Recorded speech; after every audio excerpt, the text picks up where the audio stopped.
باب التحرید علی قیام اللیل، باب ہے تہجد کی نماز پہ ابھارنے کے بارے میں۔ 1219 نمبر روایت ہے، سیدنا ابو ہریرہ رضی اللہ تعالیٰ عنہ فرماتے ہیں نبی کریم صلی اللہ علیہ وسلم نے فرمایا، شیطان گرہ لگاتا ہے تمہارے سر کے اوپر، سر کی چوٹی پہ شیطان کیا کرتا ہے؟ گرہ لگاتا ہے۔ جب بندہ سوتا ہے 3 گرے لگاتا ہے، 3 یضرب علی کل عقدۃ، وہ ہر گرہ مارتے وقت کہتا ہے علیک لیل طویل، اور رات بڑی لمبی ہے، سو جا، رات بڑی لمبی ہے۔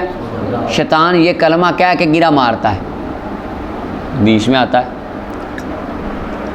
شیطان کے بارے میں۔ شابی آئے اور کھانا کھا رہے تھے، انہوں نے پڑھا، درمیان میں بسم اللہ، حضور مسکرانے لگے اور ریاض الصالحین میں گزر گئی۔ حضور کیا دیکھا؟ فرمایا بیٹھا تھا شیطان اس کے ساتھ کھانا کھا رہا تھا، آخر میں اس نے بسم اللہ پڑھی، اس نے کیا کر دی، پتہ چلا شیطان کھانا بھی کھاتا ہے۔ شیطان پیچھے آیا، جب اذان ہوتی ہے شیطان کی ہوائیں نکلنے لگتی ہیں، ٹھیک، یہاں پہ آ گیا، گرہ بھی لگاتا ہے، پھوکے بھی مارتا ہے، دام بھی کرتا ہے۔ شیطان یعنی یہ کام کرتا ہے، فزیکل کرتا ہے، لیکن ہمیں نظر دیکھنے کے لیے نگاہ اللہ کے حبیبوں والی چاہیے۔ کرتا کام سارے ہے، پر ہمیں دیکھا، آپ نے دیکھا کبھی بھی برمان بندہ اٹھا ہو صبح اور شیطان سار میں 3 گریں لگی ہوں بالوں کی، ہے کبھی؟ لیکن گرہ لگاتا ہے۔ حضور فرما رہے ہیں حق ہے، لگاتا ہے، لیکن نظر نہیں ہمیں آتا۔ نظر اسے آتا ہے جس کی آنکھ میں فیض محمدی کا نور بھرا ہوتا ہے ضرور، کرتا یہ کام سارے۔ اچھا جی، علیک لیل طویل، آگے کہتا رات بڑی لمبی ہے، سو جا۔ فرمایا اگر بندہ بیدار ہو نا رات کے وقت، اللہ کا ذکر کرے تو ان حلت عقدہ، ایک گرہ کھلتی، اٹھ کے بندہ دعا پڑھے، اٹھ کے بندہ دعا الحمدللہ یا احیانا بعد ما اماتنا، یہ فَإِن تَوَضَّأَ، اگر وضو کرے دوسری کھل جاتی ہے، نماز پڑھے تیسری بھی کھل جاتی ہے۔ صبح کرتا ہے بندہ نشیطن، تر و تازہ، طیب النفس، سبحان اللہ، چست، حشاش بشاش، اور طیب النفس، اس کا نفس راضی، خوش، بحال ہوتا ہے، ٹینشن نہیں ہوتی بندے کو بالکل۔ وگرنہ صبح کرتا ہے خبیث النفس اور کسلان، سست ہو گئے۔ جو بندے فجر نہیں پڑھتے نا، سارا دن سستی میں گزرتا ہے۔ کبھی فجر چھوٹ جائے تجربہ کر لیں، سارے دن کی مت ماری جاتی ہے، پورے دن کا بیڑا غرق ہوتا ہے اگر فجر چھوٹ جائے بندے، سارے دن کی وہ روٹین، وہ ایک لطف، وہ ایک چاشنی، وہ نہیں آتی۔ فجر کی نماز قضا ہو جائے، کیونکہ وہ آگے ایک اور روایت آتی ہے، متفق علیہ۔ اچھا، کئی بندوں کو یہ محسوس نہیں ہوتی ہوگی، ہمیں محسوس ہوتی، بڑی ہوتی ہے، حضرت صاحب کو بڑی ہوتی ہے۔ کوئی بندہ آئے شکل دے کے بتا دیتے ہیں پتر تو آج فجر نہیں نہ پڑھی۔ ہمارے ساتھ کئی بار ہوا، ایسے ہوا کہ نہیں، ہماری کلاسوں میں کئی بار ہوا۔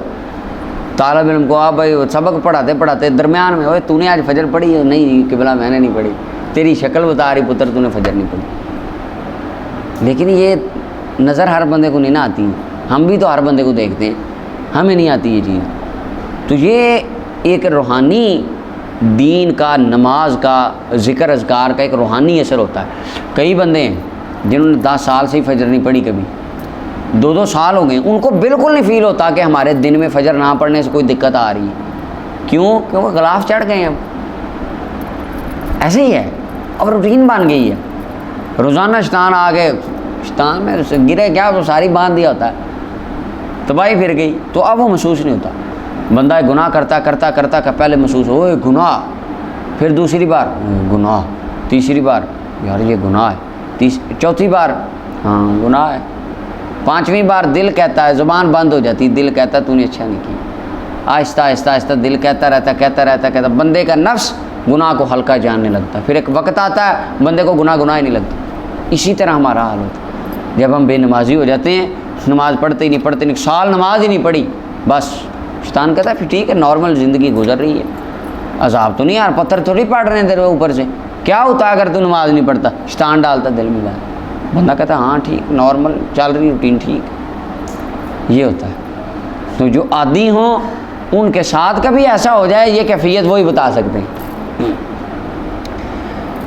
1220 نمبر روایت ہے، حضرت مغیرہ بن شعبہ رضی اللہ عنہ فرماتے ہیں نبی علیہ السلام قیام فرماتے رات کو حتیٰ کہ قدم مبارک سوج جاتے. کہا گیا آقا آپ کیوں فرماتے ہیں حالانکہ آپ کے وسیلے سے اللہ نے آپ کے اگلے پچھلوں کے گناہ بخش دیے, تو آپ قیام ساری رات اور قدم سوج جاتے ہیں. فرمایا فلا اکون عبدا شکورا, کیا میں اپنے رب کا شکر گزار بندہ نہ بنوں؟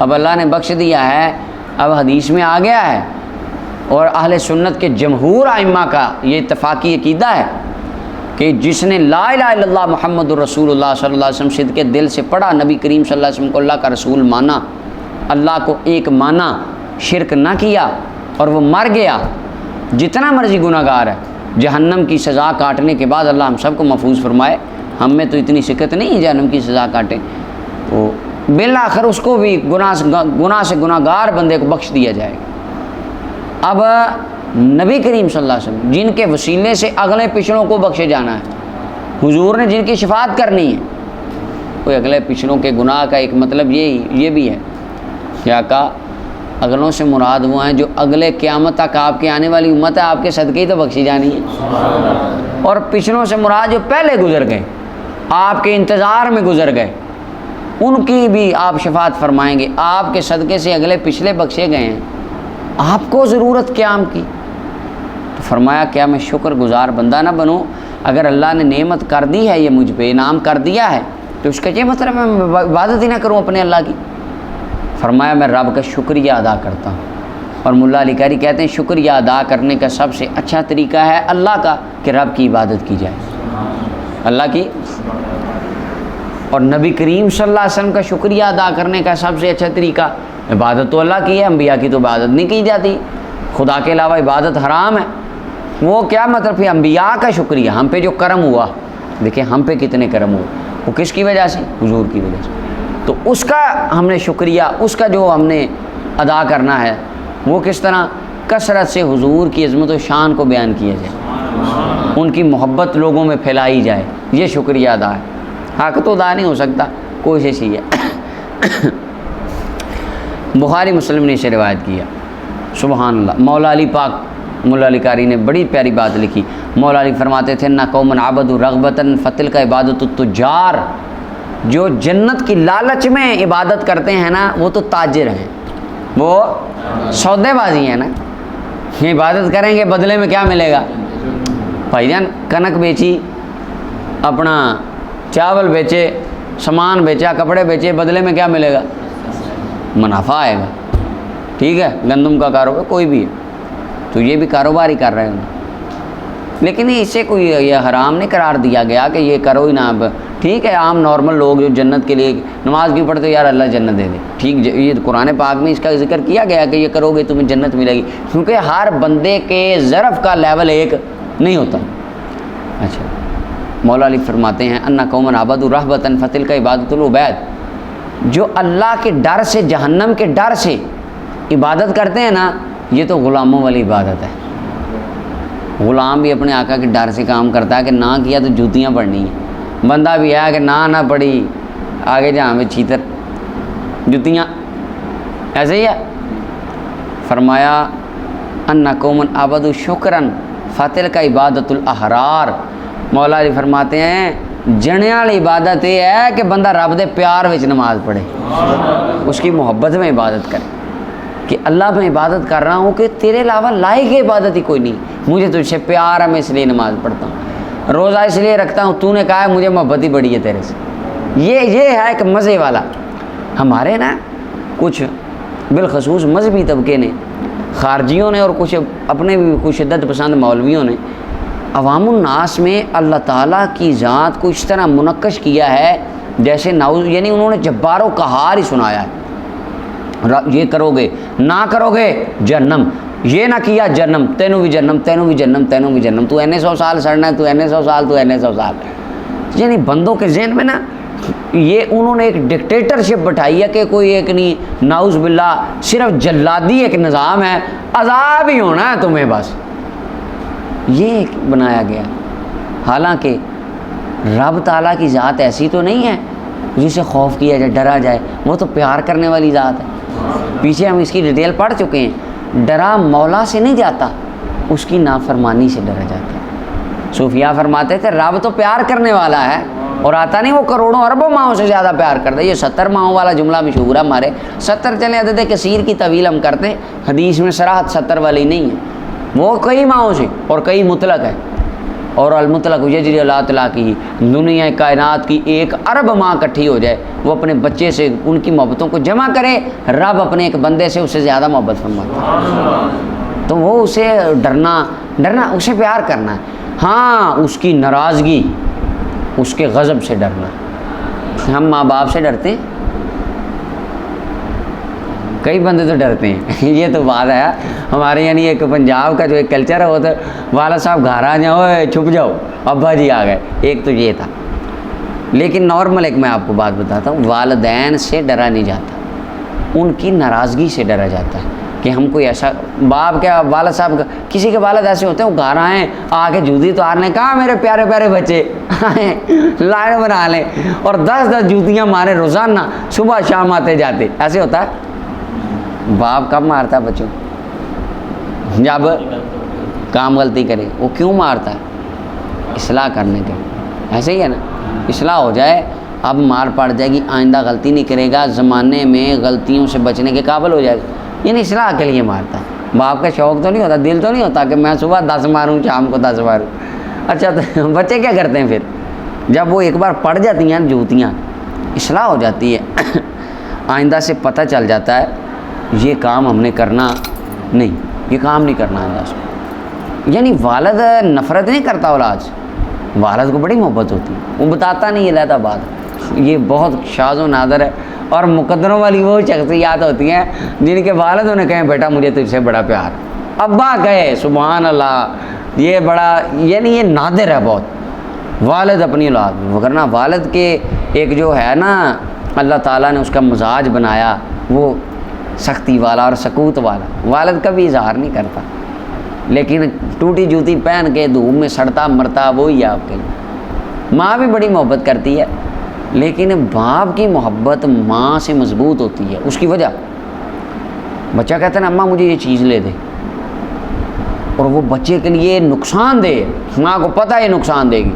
مثلا ہمارے ایک بچہ ہے خاندان میں, دیکھا چھوٹا سا بچہ, اس کے دل میں سوراخ ہے, 4 سال کا ہے, اور اس کا ڈاکٹروں نے تو 6 ماہ کا تھا, بتا دیا تھا کہ 2-3 دن بعد اس نے مر جانا. اللہ تعالیٰ کی کرنی ماشاء اللہ, ابھی وہ کافی اس کی ایج ہو گئی, ٹھیک ہے. وہ کہے گا نا بوتل پینی میں نے, اس کی والدہ سے جب وہ ضد کرے گا, والدہ اس کو بوتل میں تھوڑا سا پانی ملا کے دے دے, حالانکہ ماں کو پتہ ہے یہ نقصان دے گی اس کو, لیکن محبت ہے. یہی والد ہو کہنا مر جا, رو رو کے لٹ جا, کبھی چیز نہیں لے کے دوں گا, کیونکہ باپ کو پتہ ہے یہ چیز لے دی میرے پتر کا نقصان ہو. باپ کی محبت مضبوط, یعنی اب وہ علمی بات ہم کر لیں, لوگوں کو کیا سمجھ لگنی اس کی.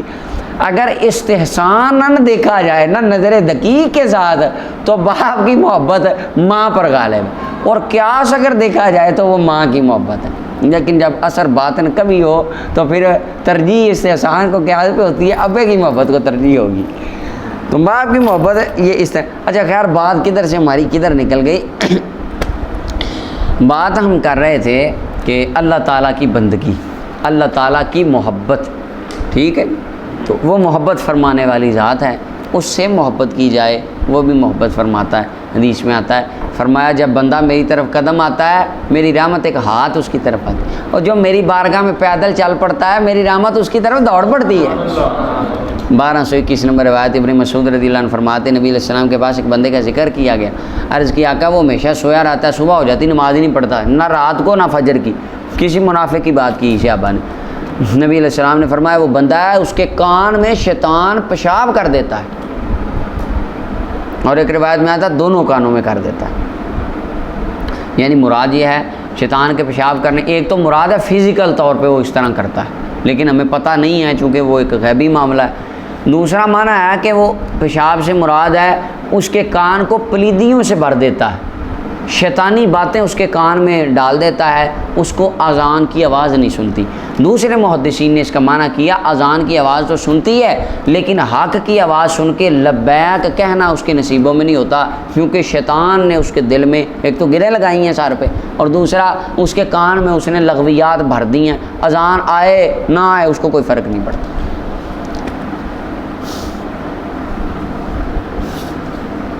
اور ملا علی قاری کہتے ہیں کہ بعض صوفیاء صلحاء اللہ کے نیک بندے صوفیاء محدثین ان کا اس طرح بھی تھا کہ ان کی مجلس میں بیٹھنے والے کسی بندے نے نماز نہ پڑھی، صبح کو صوفی فرمانے لگے بھائی آج تو نے نماز پڑھی ہے؟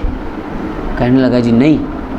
تو فرمایا میں نے خواب میں دیکھا کہ ایک سیاہ رنگ کا بندہ آ کے تیرے کان میں پیشاب کر رہا، اس کا مطلب ہے تو نے فجر، یعنی خواب میں اللہ نے انہیں مشاہدہ کرایا کہ جو رسول اللہ نے فرمایا حق فرمایا۔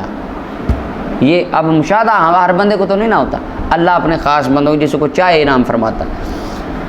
اچھا جی، متفق علیہ 1222 نمبر روایت میں سلمہ رضی اللہ عنہ فرماتی نبی صلی اللہ علیہ وسلم رات کو اچانک بیدار ہوئے، فرمایا سبحان اللہ، جو رات کو آج خزانے نازل کیے جا رہے ہیں کیا ہی بات ہے ان کی، اور فرمایا سبحان اللہ یہ کیا فتنے نازل ہو رہے ہیں، اللہ اکبر۔ اس کی تشریح میں شارحین فرماتے ہیں قیامت تک اترنے والی اللہ کی رحمتوں کے خزانے بھی رسول اللہ نے اس رات دیکھ لیے، قیامت تک دنیا میں پیدا ہونے والے فتنے بھی رسول اللہ نے اس رات دیکھ لیے، یعنی قیامت تک جو معاملات رونما ہونے تھے اللہ نے اپنے حبیب کو اس رات دکھا دیا۔ فرمایا کون ہے جو ان حجرے والیوں کو جگائے، مراد آپ کی ازواج مطہرات تھیں تاکہ یہ نماز پڑھیں۔ یہ کتنا حسین جملہ ہے، انہوں نے سن لیا اور ساری ازواج مطہرات بیدار ہو کے تہجد پڑھنے لگ گئی، لیکن یہ نہیں فرمایا جاؤ فلاں کو جگاؤ فلاں کو یا اٹھائے، نہیں، آواز ان کو دے دی کہ کون ہے جو ان کو جگائے۔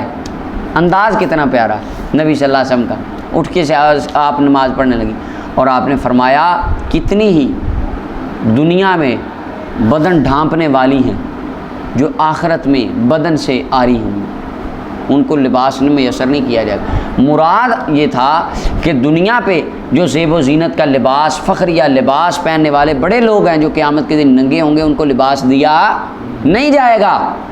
اس سے پتہ کیا چلا سارے ننگے نہیں ہوں گے، کئیوں کو لباس دیا بھی جائے گا۔ یہ آ گئی روایت۔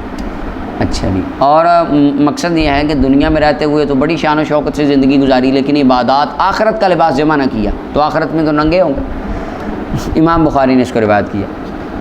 ابو ہریرہ رضی اللہ عنہ فرماتے نبی صلی اللہ علیہ وسلم نے فرمایا ہمارا رب نزول فرماتا ہے، مراد یہ ہے نزول سے مراد یہاں سے نزول رحمت، امام مالک فرماتے تھے مراد نزول رحمت ہے، کیونکہ اللہ تعالیٰ مکان زمان بدلنے سے تغیر سے مثلا دیکھیں نا، یہ میں ادھر بیٹھا ہوں، میں کہوں کہ یہ کتاب میں نے اٹھا کے نیچے رکھ دی تو یہ جگہ کتاب سے خالی ہو گئی، اب کتاب اس جگہ پہ اس جگہ پہ نہیں۔ اگر کہیں اللہ نزول فرماتا ہے اس کا مطلب یہ اللہ نیچے نعوذ باللہ پہلے آسمان پہ آ جاتا ہے، اس کا مطلب باقی آسمان خالی ہو جاتے ہیں، یہ تو عقیدہ رکھنا ہی بالکل صحیح اسلام نہیں ہے۔ وکان اللہ بکل شیء محیطا، کائنات کی ہر شے میں رب تعالیٰ کا احاطہ ہے، ہر چیز اس کے دستے قدرت میں، کوئی چیز اس کا احاطہ کر سکتی، مراد نزول رحمت ہے۔ اللہ کی رحمت آتی ہے ہر رات آسمان دنیا کی طرف، حتیٰ کہ جب آخر رات کا تہائی حصہ رہ جاتا ہے نا، قاضی یاز بھی فرماتے مراد رحمت قریب ہوتی ہے، حتیٰ کہ رات کا تہائی حصہ رہ جاتا ہے، اللہ کی رحمت فرماتی ہے کون ہے دعا کرنے والا مجھ سے، میں اس کی دعا قبول کر لوں، کون ہے مجھ سے مانگنے والا میں اس کو دے دوں، کون ہے بخشش مانگنے والا میں اس کو بخش دوں۔ یہ بخاری مسلم کے متفق علیہ الفاظ ہیں، اور مسلم کے اندر آتا ہے، مسلم کی روایت میں فرمایا پھر رب کی رحمت ہاتھ پھیلاتی ہے اور فرماتی کون ہے جو قرض دے اس خدا کو غیر عدوم، جو فقیر نہیں ہے، جو فقیر یعنی آپ اس کو دیں گے قرض وہ پورا پورا آپ کو بدلہ عطا فرمائے، ولا ظلوم، اور وہ ظلم فرمانے والا بھی نہیں، حتیٰ کہ فجر ظاہر ہو جاتی۔ 1224 نمبر روایت حضرت جابر فرماتے ہیں میں نے نبی کریم صلی اللہ علیہ وسلم کو فرماتے سنا، حضور نے فرمایا رات میں گھڑی آتی ہے کہ نہیں موافقت کرتا اس کا کوئی بھی بندہ مسلمان جو اس میں اللہ سے خیر مانگے دین و دنیا کی، دنیا و آخرت کی۔ اب یہاں پھر دیکھ لیں دنیا کے مقابلے میں کیا ہے، دین دنیا نہیں آئی، کیونکہ مسلمان کا دین ہی اس کی دنیا میں ہے اور دنیا ہی اس کی دین میں جو مانگتا ہے مگر اللہ اس کو عطا فرما دیتا ہے. یعنی رات کے اندر ایک گھڑی ایسی آتی ہے بندہ جو دعا کرتا ہے دعا قبول ہوتی ہے. فرمایا ہر رات ہے. اب وہ کس وجہ کس وقت ہے یہ نومینیٹ نہیں کیا گیا. اس کی وجہ نومینیٹ نہ کرنے کی یہ ہے کہ اگر نومینیٹ کر دیا جاتا ان کو تو اس کے ساتھ پھر وہ ایک بندے کی جو جستجو ہے وہ ختم ہو جانی تھی. اس قیامت کا بتا قیامت بھی اسی وجہ سے بہت ساری چیزیں ہیں. قیامت کا نومینیٹ نہیں کیا گیا. قیامت کس دن اپنا کس سال کو کس تاریخ کو آئے گی. دن تو بتایا حضور علیہ السلام کے جمعے کا دن ہوگا لیکن اور 10 محرم ہوگی یہ بھی ہے لیکن وقت سال کیوں اگر پتہ ہوتا لوگوں نے کہا قیامت بڑی دور ہے کر لو جو کرنا ہے تھا نا. اسی طرح رات کو گھڑی اگر بتا دی جاتی لوگوں نے کہا نا بس ٹھیک ہے ساری رات سو اس ٹائم میں اٹھ کے دعا کر لو. یعنی یہ اس لیے خاص اس کو. اور لیلۃ القدر بھی اس طرح 5 راتوں میں تلاش کرو. یعنی اس سے بندے کی جستجو کا پتہ چلے گا کس کو کتنی تلاش ہے کون جاگتا ہے 5 راتیں. اگر ایک گھڑی اسپیسیفک بتا دی جاتی تو ہر بندے نے اٹھ کے اس میں مانگ لینی دی.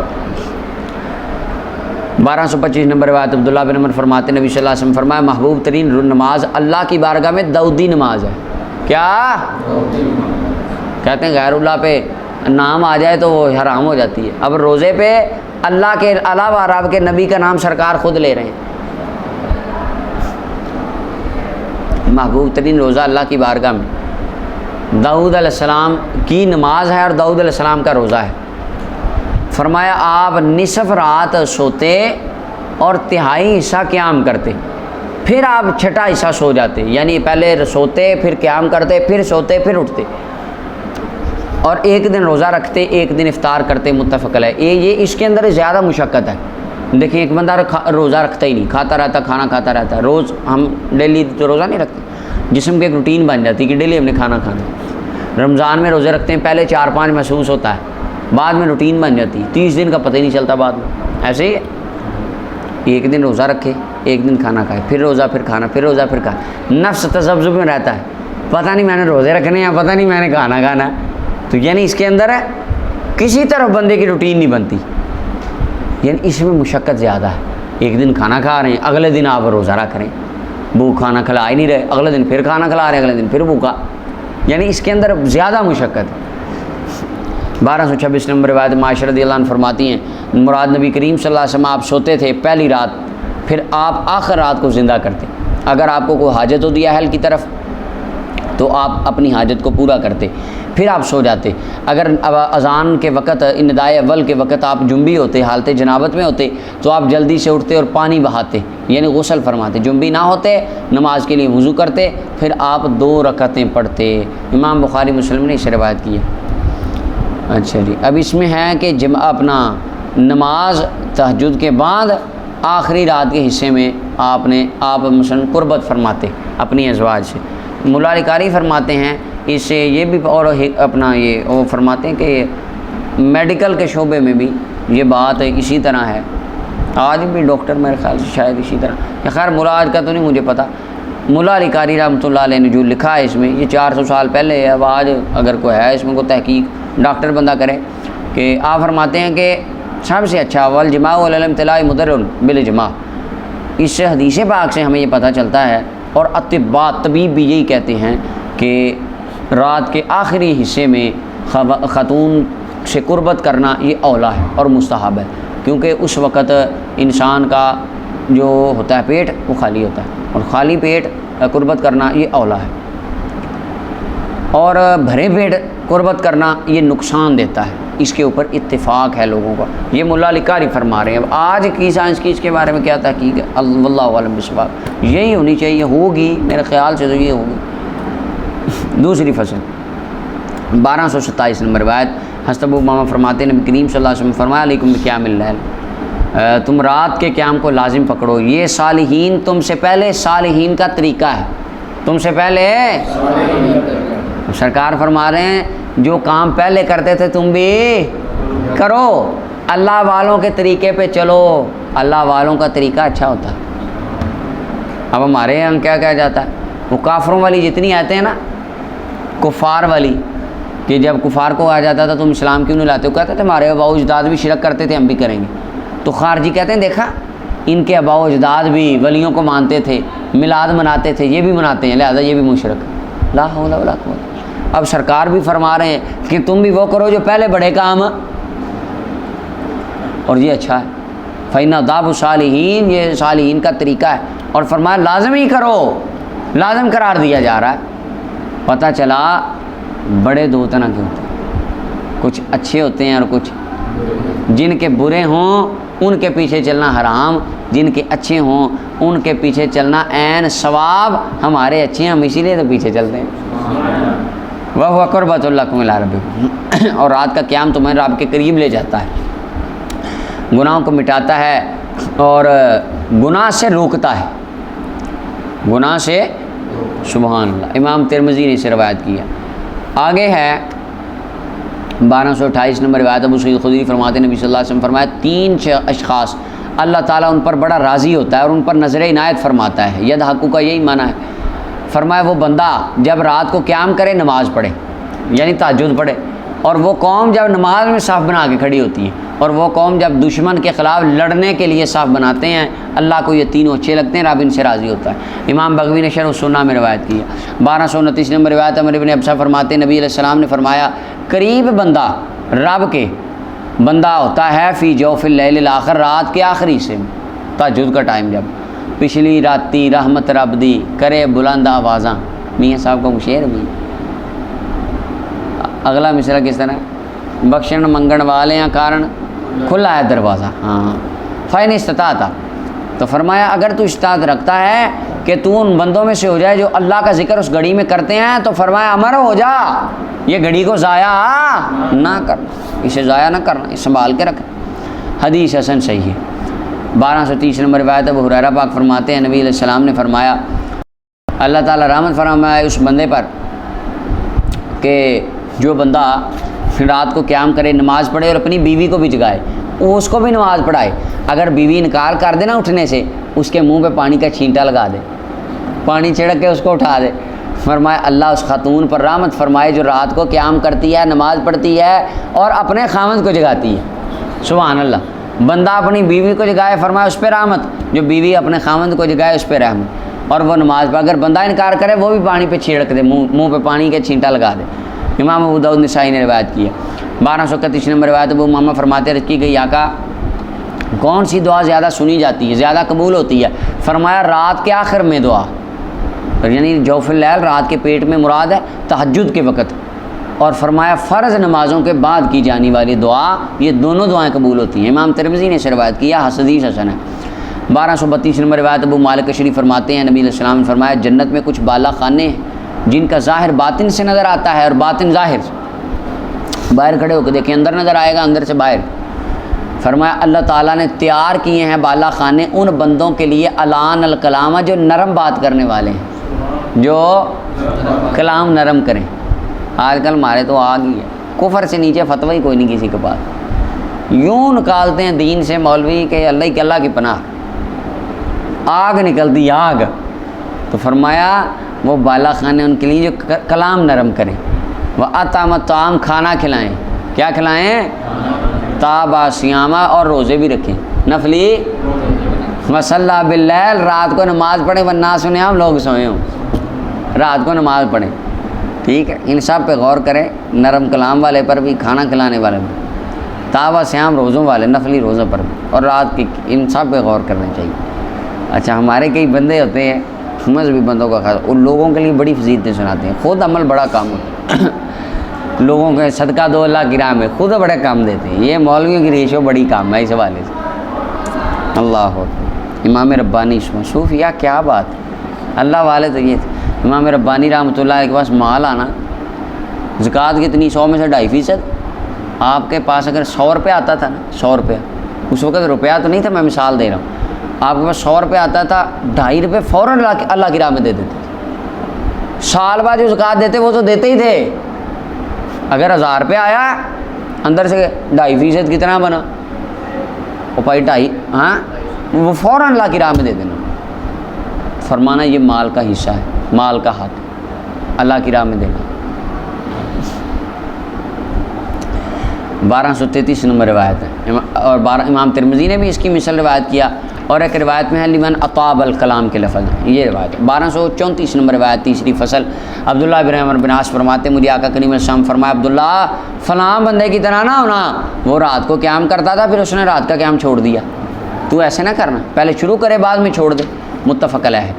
1235 نمبر روایت عثمان بن ابی العاص فرماتے میں نبی علیہ السلام سے سنا، آپ نے ارشاد فرمایا کہ داؤد علیہ السلام رات کے وقت ایک گھڑی تھی جس گھڑی میں اپنے گھر والوں کو جگاتے اور فرماتے اے داؤد کی آل اٹھو نماز پڑھو، یہ وہ گھڑی ہے اس میں اللہ اپنے بندوں کی دعاؤں کو قبول فرماتا ہے، سوائے جادوگر کے، اشعار یا ٹیکس لینے والے، ظلمن جبرن جو امت سے لوگوں سے ٹیکس لے، جگہ ٹیکس جسے کہتے ہیں، ان کی دعائیں قبول نہیں ہوتی، جادوگر کی دعا قبول نہیں ہوتی، امام احمد نے روایت کیا۔ آگے ہے 1236 نمبر روایت، ابو ہریرہ فرماتے ہیں میں نبی علیہ السلام سے سنا افضل نماز فرضوں کے بعد صلاۃ فی جوف اللیل، رات کے پیٹ میں نماز پڑھنا۔ اچھا یہاں پہ ایک سوال ہے، پیچھے اکثر علماء کا، جمہور علماء کی رائے ہے، ہم نے پیچھے پڑھا سنت موقدہ تہجد کی نماز سے افضل ہے، ایسے ہی ہے، یہاں حدیث میں کیا آ گیا کہ تہجد کی نماز کو بول بھی لیا کریں آپ، تہجد کی نماز، اچھا یہ آ گیا۔ اب اس کا کیا معنی، تطبیق کس طرح دیں گے؟ اس کی مولا علی قاری نے اس کا یہ معنی بیان کیا ہے کہ نفس کے اوپر مشقت کے اعتبار سے دیکھا جائے تو تہجد افضل ہے، تو اور ریا سے بچنے کے اعتبار سے دیکھا جائے تو تہجد افضل ہے، اور اگر نبی کریم صلی اللہ علیہ وسلم کی تاکید دیکھی جائے اور نماز فرائض کو کامل کرنا دیکھا جائے وہ اس اعتبار سے سنت موقدہ، ٹھیک ہے، تو دونوں میں تطبیق اس طرح۔ 1237 نمبر روایت ہے نبی کریم علیہ السلام نے فرمایا، حضور کی بارگاہ میں ایک بندہ آیا تو فرمایا، ایک بندے نے عرض کیا کہا فلاں بندہ نا رات کو نماز پڑھتا ہے صبح چوری کرتا ہے، صبح کو، رات کو تہجد اور صبح کو، فرمایا انہ سینہاہ ما تقول، ان قریب اس کی تہجد کی نماز اس کو روک دے گی جو تو اس کے بارے میں بات کر رہا ہے، فرمایا ذرا تھوڑا اس کو ٹائم دے، تھوڑا وقت دے، رب تعالیٰ اس پہ ایک وقت آئے گا، کرم کرے گا، وہ چوری سے خود ہی توبہ کر لے۔ تو ہمارے بالخصوص آپ میں یہ ہونا چاہیے، تھوڑا سا ٹھہراؤ ہونا چاہیے، تھوڑا سا ٹائم دینا چاہیے، یکدم ٹانگ مار کے جہنم میں نہیں پھینکنا ہم نے کسی کو، ٹھیک ہے، ہاں، جو کوئی بندہ مل گیا جس نے داڑھی نہیں رکھی، اس کو کہنا تو نے تو بات ہی نہیں کرنی میرے سے، تو پہلے داڑھی رکھ کے آ پھر میرے سے بات کرنی، تو فاس کو مولا ہے اور تو پکا اپنا جہنمی ہے، تیرا تو منہ اپنا خنزیروں تھا، ہمارے کئی بندے اللہ معاف کریے اس طرح۔ اب یہ دیکھیں حضور کے دربار مبارک کا سبحان اللہ، یہ کیا حسن، یہ حسن صرف صوفیاء میں نظر آتا ہے، صوفیاء میں یہ حسن نظر آتا ہے۔ ذرا تھوڑا اب دیکھیں نا، جو ہندو داتا صاحب پاس آتے ہوں گے، خواجہ صاحب کے پاس ہندو آتے تھے، وہ خواجہ صاحب پہلے دن فرماتے ہو مشرکہ بتاں دیا پجاریا تو پکا جہنمی ہے، اس نے کلمہ پڑھنا تھا کبھی، وہ آتے تھے بیٹھتے تھے، باتیں اچھی لگتی تھی، پھر ایک وقت آتا تھا کلمہ خود ہی پڑھ لیتے تھے، ٹھیک ہے، پہلے دن ہی نہیں سارا کچھ ہو جاتا یکدم ہی۔ یہ صوفیاء کا مزاج ہے جو ہمیں حدیث یہ صوفیاء کا مزاج مزاج محمدی ہوتا ہے صلی اللہ علیہ وسلم۔ امام احمد بہقی نے اسے روایت کیا، 1238 نمبر روایت ہے۔ اور اگر آپ سے کوئی گناہ گار بندہ ملتا ہے، اہل علم سے شغف رکھتا ہے، محبت رکھتا ہے، تو اسے ٹائم دینا چاہیے، پہلے دن ہی سارا کچھ اس پہ نازل کر کے تو اس کو جنت جہنم کا فیصلہ نہیں ہمیں کر دینا چاہیے۔ تو آہستہ آہستہ دیکھیں نا، اہل علم کے پاس آتا رہے گا، آپ کے پاس بیٹھے گا، ایک وقت آئے گا، چلیں ولی نہیں بنا، غوث قطب نہیں بنا، کوئی کم از کم اس کا عقیدہ ایمان محفوظ ہوگا، کوئی ایک آدھا نیک کام تو کرے گا نا۔ تو اگر آپ کے پاس نہ آیا، آپ نے اس کو نکال دیا، وہ دوبارہ اپنی مجلسوں میں جائے، ایک کام بھی نیک نہ کرے، آنے سے ایک ہی نیک کام کر لے تو آنا اس کا کوئی بہتر ہی ہوا نا، آپ کو بھی کوئی فائدہ ہی ہوگا، کوئی مجلس میں بیٹھنے سے کوئی بندہ بہتر ہو ہی جائے اگر۔ 1238 نمبر روایت ابو سعید اور ابو ہریرہ رضی اللہ عنہما فرماتے نبی علیہ السلام فرمایا، جب بندہ اپنے اہل کو رات کے وقت بیدار کرتا ہے اور دونوں نماز پڑھتے ہیں، فرمایا ان دونوں کو ذاکرین اور ذاکرات میں لکھ دیا جاتا ہے۔ بندہ اپنے مرد و عورت کو گھروں میں جگاتا ہے نا، نماز تہجد کی پڑھو، فرمایا اللہ مردوں کو ذاکرین میں لکھتا ہے، عورتوں کو ذاکرات میں لکھتا ہے، سبحان اللہ۔ کل کوئی ان کو اٹھایا جائے گا، آج دیکھیں اس حدیث اجی غوث کتب ابدال آپ نے بنائے ہیں، حدیث کہہ رہی ہے، یہ نہیں فرمایا مسلمانوں میں سے لکھا جاتا ہے، مسلم تو پہلے ہی ہیں، پتہ چلا اور پیچھے حدیث گزر گئی ذاکرین میں سے، قانتین میں سے، طائعین میں سے، یہ درجات ہیں، ہم نے نہیں بنائے، اللہ نے بنائے ہیں، جو اللہ کی بارگاہ میں ہیں، تو یہ درجات ہیں۔ امام ابو داؤد ابن ماجہ نے روایت کی 1249 نمبر روایت، ابن عباس فرماتے ہیں نبی علیہ السلام نے فرمایا میری امت کے معزز افراد، یہ دیکھیں ہمارے معزز کون ہوتے ہیں؟ دنیا دار، جس پہ دنیا کا ہوتا ہے۔ میری امت کے معزز افراد ہیں حملۃ القرآن، جو قرآن کا علم پڑھنے پڑھانے والے، عمل کرنے والے، علماء ربانیین فرمایا میری امت کے معززین ہیں، واصحاب اللیل، اور راتوں کو جاگنے والے، اللہ کے ولی۔ امام بہقی نے شعب الایمان میں سے روایت کی 1240 نمبر روایت، ابن عمر فرماتے ہیں کہ ان کے والد عمر بن خطاب رات کو نماز پڑھتے جتنی اللہ چاہتا، آخری رات ہوتی اپنے گھر والوں کو جگاتے، ہاں پھر حضرت عمر گھر والوں کو فرماتے وَأْمُرْ أَهْلَكَ بِالصَّلَاةِ وَاسْتَبِرْ عَلَيْهَا، اللہ قرآن میں کہتا ہے اپنے گھر والوں کو نماز کا حکم دے، گھر والوں کو